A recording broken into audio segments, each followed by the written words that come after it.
Welcome to another episode of Adventures Through History. Today, we're going to go back to a time before the United States even existed. We were 13 colonies under the rule of King George of Great Britain. Now, the colonists were not happy with King George. They felt like he was treating them unfairly. So, important men from each of the colonies decided to get together and discuss some of their options.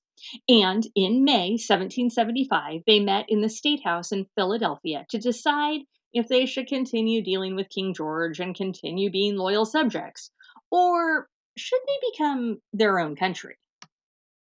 So on May 10th, just a few weeks after the shots were fired at Lexington and Concord, which is considered the first battle of the American Revolution, a group of men called delegates met to discuss their options.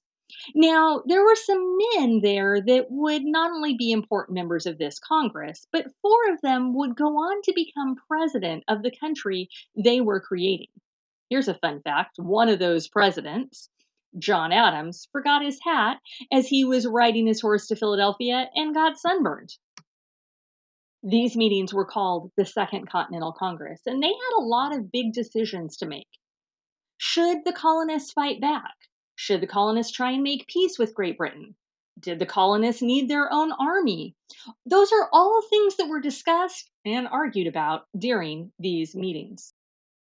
The Congress acted like a giant class meeting. Everyone had their own opinion and felt their way was the only way.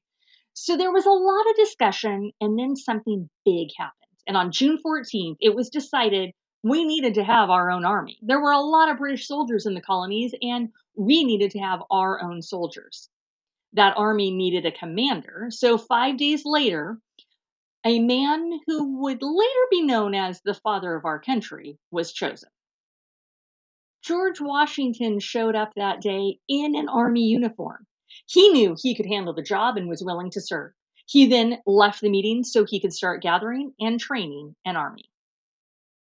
There were a few other important decisions that were made in the next few months. A Continental Navy was created in October, and a Continental currency was started. Now, currency is money, and it's used to pay the soldiers and buy supplies, but sadly, it wasn't worth very much, and not every business would accept it. Time passed and tensions grew in the colonies. It became obvious that King George wasn't listening when Congress sent people to have meetings with him and try to come to a peaceful solution. King George sent more and more soldiers to fight in the colonies. Congress knew they needed to do something big. They needed to let King George know they were serious and wanted things to change. They decided to declare they were an independent nation in hopes of getting the king's attention. A committee of 5 men were given the task of basically writing a breakup letter to King George. One of those men was only 33 years old and the youngest at the convention. He was a fabulous writer, and the four other had him do the majority of the work. This writer was the one and only Thomas Jefferson. He wrote a document that is considered one of the most important documents in the history of our country. He wrote the Declaration of Independence in 17 days. The Declaration said that all people have the right to life, liberty, and the pursuit of happiness. It also listed all the ways the king had been unfair to the colonies. Jefferson presented it to Congress, and they made a few edits, and then they voted. On July 4th, 1776, a vote was held, and the Declaration of Independence was adopted. Those 13 little colonies had just decided they wanted to be their own country and not controlled by a king.